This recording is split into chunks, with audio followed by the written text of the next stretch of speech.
ओम श्री परमात्मे नमः। ओम नमो भगवते वासुदेवाय। श्री राधे राधे बंधुओं, अब हम श्रीमद् भागवत गीता, जो कि सर्व पाप विनाशिनी है, जीवन को सार्थक करने वाली है और मोक्ष प्रदायिनी है, अध्याय नंबर 1 का सफर आज हम 30वें श्लोक में हैं। गांडीवं संत्रसते हस्तातव चकेव परिहद्यते न च शक्नो मये वस्थातुं भ्रमतीव च मे मनः। अर्थात हाथ से गांडीव धनुष गिर रहा है और त्वचा भी बहुत जल रही है तथा मेरा मन भ्रमित सा हो रहा है, इसलिए मैं खड़ा रहने को भी समर्थ नहीं हूं। इस श्लोक का भाव क्या है? यह अर्जुन ने ऐसी बात क्यों कही? इसका भाव है कि करुणाजनित कायरता से अर्जुन की बड़ी शोचनीय स्थिति हो गई है। उसका वर्णन करते हुए कह रहे हैं कि मेरे सारे अंग इतने शिथिल हो गए हैं कि हाथ ऐसे शक्ति शून्य हो रहे हैं कि उनसे गांडीव धनुष को चढ़ाकर बाण चलाना तो दूर रहा है, मैं उसको पकड़ भी नहीं सकता, वह हाथ से छूटा जा रहा है। युद्ध के भावी परिणाम की चिंता ने मेरे मन में इतनी जलन पैदा कर दी है कि उसके कारण मेरी चमड़ी भी जल रही है और भीषण मानसिक पीड़ा के कारण मेरा मन किसी बात पर अक्षण भर भी शिथिल नहीं हो रहा तथा इसके परिणाम स्वरूप मेरा मस्तिष्क भी घूमने लगा है। ऐसा मालूम होता है कि मैं अभी अभी मूर्छित होकर गिर पड़ा। अब यहाँ प्रश्न है कि गांडीव, जो अर्जुन का गांडीव धनुष था, वो कैसा था और उसे अर्जुन को, यानी गांडीव अर्जुन को कैसे मिला? इसका अर्थ है कि अर्जुन का गांडीव धनुष दिव्य था, उसका आकार ताल के समान था। गांडीव का परिचय देते हुए बृहन्नला के रूप में स्वयं अर्जुन ने उत्तर कुमार से कहा था, यह अर्जुन का जगत प्रसिद्ध धनुष है, यह स्वर्ण से मढ़ा हुआ सब शस्त्रों में उत्तम और लाख आयुधों के समान शक्तिमान है। इसी धनुष से अर्जुन ने देवता और मनुष्यों पर विजय प्राप्त की है। इस विचित्र रंग बिरंगे अद्भुत कोमल विशाल धनुष का देवता, दानव और गंधर्वों ने दीर्घ काल तक आराधन किया। इस परम दिव्य धनुष को ब्रह्मा जी ने 1000 वर्ष, प्रजापति ने 500 वर्ष, इंद्र ने 85 वर्ष, चंद्रमा ने 500 वर्ष और वरुण देव ने 100 वर्ष तक इस धनुष को रखा है। यह अर्जुन को खांडव जलाने के लिए अग्निदेव ने वरुण देव से दिलवाया था। यह अपनी विषाद युक्त स्थिति का वर्णन करके अब अर्जुन अपने विचारों के अनुसार युद्ध को अनुचित सिद्ध करते हुए कहते हैं, निमितानि च पश्यामि विपरीतानि केशव न च श्रेयानुपश्यामि हत्वा सजन्माहवे।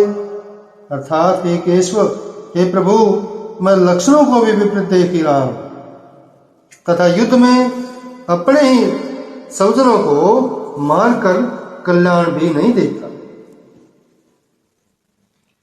इसमें एक प्रश्न है कि लक्षणों को विपरीत देख रहा हूं, ऐसा अर्जुन ने कहा, इसका भाव क्या है? किसी भी क्रिया के भावी परिणाम की सूचना देने वाले शकुन आदि चिन्हों को लक्षण कहा जाता है। श्लोक में निमित्तानि पद इन्हीं लक्षणों के लिए आया है। अर्जुन लक्षणों को विपरीत बतलाकर यह भाव दिखला रहे हैं कि ऐसे में ग्रहण होना, धरती का कांप उठना और आकाश से नक्षत्रों का गिरना आदि बुरे शकुनों से भी यही प्रतीत होता है कि इस युद्ध का परिणाम अच्छा नहीं होगा, इसलिए मेरी समझ से युद्ध न करना ही श्रेयस्कर है। अब एक और प्रश्न यह बनता है कि युद्ध में सौजन समुदाय को मारकर कल्याण भी नहीं देखता, तो यह इसका भाव क्या होगा कि सौजनों को मारकर कल्याण का ना देखना? इसका मतलब क्या है, इसका भाव क्या है? इससे भाव यह है कि युद्ध में अपने सगे संबंधियों को मारने से किसी प्रकार का भी हित होने की संभावना नहीं है, क्योंकि प्रथम तो आत्मीय सौजनों के मारने से चित्त में पश्चाताप जनित क्षोभ होगा, दूसरे उनके अभाव में जीवन दुख में हो जाएगा और तीसरे उनके मारने से ही महान पाप होगा। इन दृष्टियों से न इस लोक में हित है और न परलोक में हित है। अतएव मेरे विचार से युद्ध करना किसी प्रकार से भी हितकर नहीं है।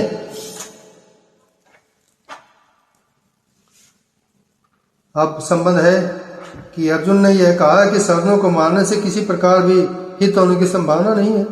अब फिर वे उसकी पुष्टि करते हैं।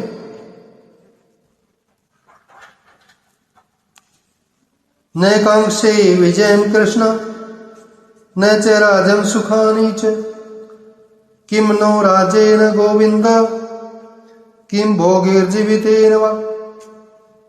हे कृष्ण, मैं न तो विजय चाहता हूं और न राज्य तथा सुखों को ही। हे गोविंद, हमें ऐसे राज्य से क्या प्रयोजन है अथवा ऐसे भोगों से और ऐसे जीवन से क्या लाभ है। यह एक प्रश्न है कि अर्जुन का जो एक कथन है इसका मतलब क्या है। अर्जुन अपने चित्त की स्थिति का चित्र खींचते हुए कहते हैं कि हे प्रभु, इन आत्मीय सज्जनों को मारने पर जो विजय, राज्य और सुख मिलेंगे, मैं उन्हें जरा भी नहीं चाहता। मुझे तो यही प्रतीत होता है कि इनके मारने पर हमें इस लोक और परलोक में संताप ही होगा। फिर किसके लिए युद्ध किया जाए और इन्हें मारा क्यों जाए? क्या होगा ऐसे राज्य और उनके भोगों से? मेरी समझ से तो इन्हें मारकर जीने में भी कोई लाभ नहीं है। अब अगला श्लोक जो है, अब अर्जुन सौजन वध से मिलने वाले राज्य भोग आदि को न चाहने का कारण दिखलाते हैं कि अपने बंधुओं को मारकर जो हमें राज्य और भोग भोगने को जो मिलेंगे वो क्या है।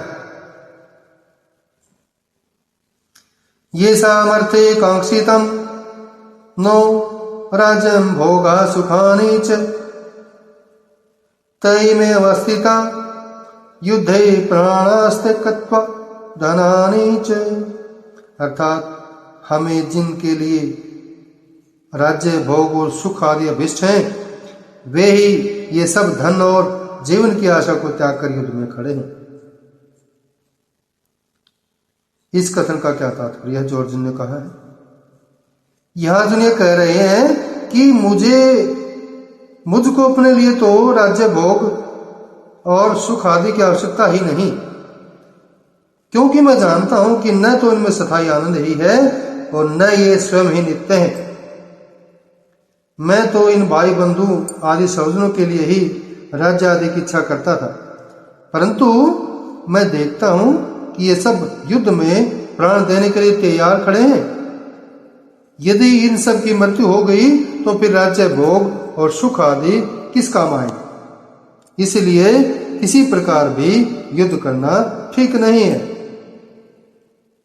अब आगे इस प्रकार का युद्ध अनुचित दिखलाकर अब अर्जुन युद्ध में मरने के लिए तैयार होकर आए हुए सज्जन समुदाय में कौन कौन से हैं और उनके संक्षेप में वर्णन करते हैं। आचार्य पितृ पुत्रासथ्येव च पितामह मातुला ससुरा पौत्र श्याला संबंधी तथा।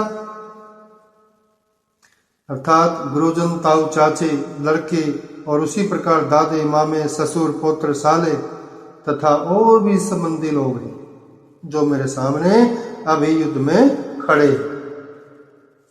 अर्जुन इन संबंधियों का नाम लेकर क्या कहना चाहते हैं कि आचार्य, ताऊ, चाचे आदि संबंधियों की बात तो संक्षेप में पहले ही कही जा चुकी है। यहाँ शाला शब्द से दृष्टुमन, शिखंडी और सुर्थ आदि का संबंधिन से जयद्रथ आदि का श्रवण कराकर वे कहना चाहते हैं कि संसार में मनुष्य अपने प्यारे संबंधियों के लिए ही तो भोग का संग्रह किया करता है। जब यही सब मारे जाएंगे तब राज्य भोगों की प्राप्ति से होगा ही क्या। ऐसे राज्य भोग तो दुख के कारण ही होंगे, मुझे नहीं चाहिए।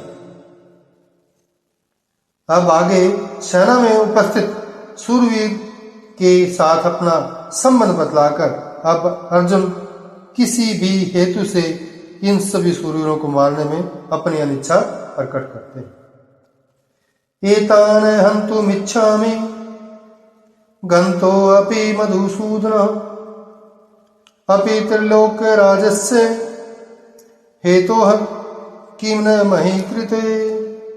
हे मधुसूदन, मुझे मारने पर भी अथवा तीनों लोकों के राज्य के लिए भी मैं इन सबको मारना नहीं चाहता। ये मुझे मार भी डालें तो भी मैं इनको मारना नहीं चाहता। फिर पृथ्वी के लिए तो कहना ही क्या है। मुझे तो उनके मारने पर भी तीनों लोगों का राज्य नहीं चाहिए। ये पृथ्वी के राज करने की तो बात ही क्या है। अब एक प्रश्न बनता है कि अर्जुन यह कहकर ऐसा क्यों कहा कि मुझे मारने पर भी मैंने मारना नहीं चाहता, क्योंकि दोनों सेनाओं में स्थित संबंधियों में से जो अर्जुन के पक्ष के थे उनके द्वारा तो अर्जुन के मारे जाने की कोई कल्पना नहीं थी।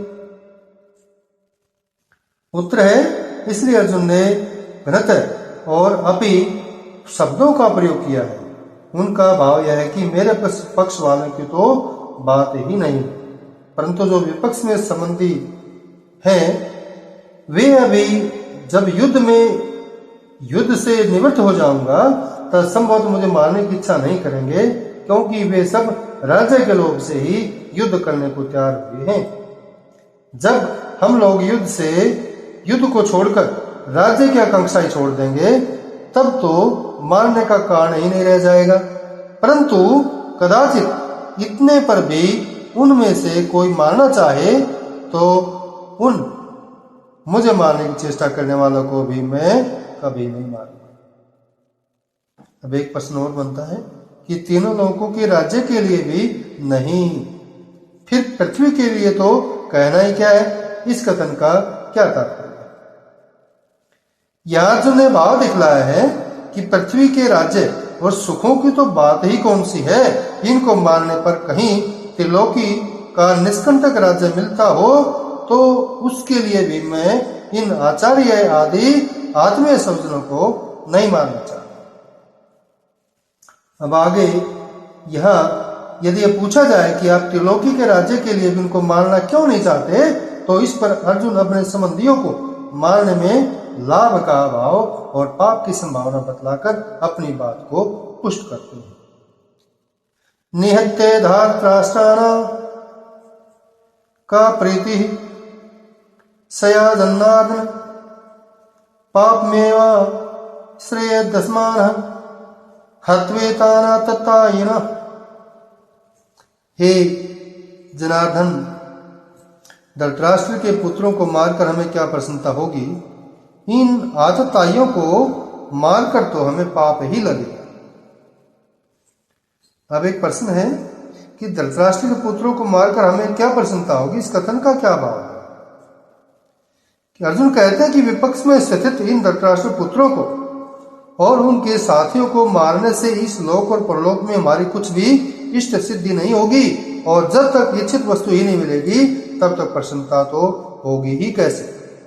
अतएव किसी दृष्टि से मैं इनको मारना नहीं चाहता। अगला प्रश्न है कि स्मृतिकारों ने तो स्पष्ट शब्दों में कहा है,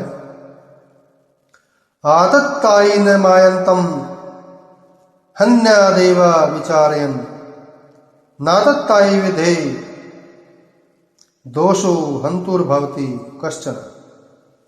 अपना अनिष्ट करने के लिए आते हुए आतताई को बिना विचारे ही मार डालना चाहिए। आतताई को मारने से मारने वालों को कुछ भी दोष नहीं होता। वशिष्ठ स्मृति में आतताई के लक्षण इस प्रकार बतलाए गए। अग्निदो ग्रतश्चैव शस्त्रपाणि धर्नापाह अक्षेत्रधारा पहता च सड्डेते हतत्तायिना। आग लगाने वाला, विष देने वाला, हाथ में शस्त्र लेकर मारने को उद्धत, धन हरण करने वाला, जमीन छीलने वाला और स्त्री का हरण करने वाला, ये छहों के छह आतताई हैं और मारने के योग्य हैं। दुर्योधन आदि में आतताई के उपयुक्त लक्षण पूरे पाए जाते हैं। लाक्षा भवन में आग लगाकर उन्होंने पांडवों को जलाने की चेष्टा की थी। भीमसेन के भोजन में विष मिला दिया था। हाथ में शस्त्र लेकर मारने को तैयार थे ही। जुए में छल करके पांडवों का समस्त धन और संपूर्ण राज्य हड़प लिया था। अन्यायपूर्वक द्रौपदी को सभा में लाकर उसका घोर अपमान किया था और जयद्रथ को उन्हें हर कर ले गया था। इस अवस्था में अर्जुन ने यह कैसे कहा कि इन आतताइयों को मारकर तो हमें पाप ही लगे। इसमें कोई संदेह नहीं है कि समर्थीकारों के मत में आतताइयों का वध करना दोष नहीं माना गया है, और यह भी निर्विवाद सत्य है कि दुर्योधन आदि आतताई भी थे, परंतु कई समर्थीकारों ने एक विशेष बात यह कही है, सैवं पापश्चितमो यह कुर्यात कुल नाशनम, जो अपने कुल का नाश करता है वह सबसे बढ़कर पापी है। इन वाक्यों को सामान्य आज्ञा की अपेक्षा कहीं बलवान समझकर यहाँ अर्जुन यह कह रहे हैं कि धृतराष्ट्र के पुत्र आतताई होने पर भी जब हमारे कुटुंबी हैं तब इनको मारने में तो हमें पाप ही होगा और लाभ तो किसी प्रकार भी नहीं है। ऐसी अवस्था में मैं इन्हें मारना नहीं चाहता। अर्जुन ने इस अध्याय के अंत तक इस बात का स्पष्टीकरण किया है। अब आगे सज्जनों को मारना सब प्रकार से हानिकारक बतलाकर अब अर्जुन अपना मत प्रकट करते हैं। तस्मान्नारः वयम हंतु धारतराष्ट्रान् सबान्धवान् सवजनम ही कथम हत्वा सुखिनः च ममाधव, अर्थात अतएव हे माधव, अपने ही बांधव धृतराष्ट्र के पुत्रों को मारने के लिए हम योग्य नहीं हैं, क्योंकि अपने ही कुटुंब को मारकर हम कैसे सुखी होंगे। इस श्लोक का क्या भाव है? इसमें अर्जुन ये कह रहे हैं कि मेरी जैसी स्थिति हो रही है और युद्ध न करने के पक्ष में मैंने अब तक जो कुछ कहा है तथा मेरे विचार में जो बातें आ रही हैं उन सब से यही निश्चय होता है कि दुर्योधन आदि बंधुओं को मारना हमारे लिए सर्वथा अनुचित है। कुटुंब को मारकर हमें इस लोक या परलोक में किसी तरह का कोई सुख मिले ऐसी जरा भी संभावना नहीं है। अतएव मैं इन सबको मारना नहीं चाहता। अब आगे संबंध में यहाँ यह प्रश्न हो सकता है कि कुटुंब नाश से होने वाला दोष तो दोनों के लिए समान ही है, फिर यदि इस दोष पर विचार करके दुर्योधन आदि युद्ध से नहीं हटते तब तुम ही इतना विचार क्यों करते हो। अर्जुन 2 श्लोकों में इस प्रश्न का उत्तर देते हैं। यद्यपैति न पश्यन्ति लोभोपहत चेतसः कुलक्षय करतम दोषम मित्रदोहे च पातकम कथम न गेयमस्माभिः पापादस्मानि वर्तितम् कुलक्षय कृतं दोषम पर्पस्य भी जनार्दन। यद्यपि लोभ से भ्रष्ट चित्त हुए लोग कुल के नाश से उत्पन्न दोषों को और मित्रों से विरोध करने में पाप को नहीं देखते, तो भी हे जनार्दन कुल के नाश से उत्पन्न दोष को जानने वाले हम लोगों को इस पाप से हटने के लिए क्यों नहीं विचार करना चाहिए। अब इन दोनों श्लोकों का भाव क्या है? यहाँ अर्जुन के कथन का भाव है कि अवश्य ही दुर्योधन आदि का यह कार्य अत्यंत ही अनुचित है, परंतु उनके लिए ऐसा करना कोई बड़ी बात नहीं है, क्योंकि लोभ ने उनके अंतःकरण के विवेक को नष्ट भ्रष्ट कर दिया है। इसलिए न तो वे यह देख पाते हैं कि कुल के नाश से कैसे कैसे अनर्थ और दुष्परिणाम होते हैं, और न ही यह सूझ पड़ता है कि दोनों सेनाओं में एकत्रित बंधु बांधों और मित्रों का परस्पर वैर करके एक दूसरे को मारना कितना भयंकर पाप है। पर हम लोग जो उनकी भांति लोभ से अंधे नहीं हो रहे हैं और कुल नाश से होने वाले दोषों को भली भांति जानते हैं, जानबूझकर घोर पाप में क्यों प्रवृत्त हों। हमें तो विचार करके इसे हट ही जाना चाहिए। ओम श्री परमात्मा नमः। श्री राधे राधे। बंधुओं, आज हम यहीं विराम लेते हैं और अगले एपिसोड में आगे से हम अध्याय को जारी रखेंगे। श्री राधे राधे।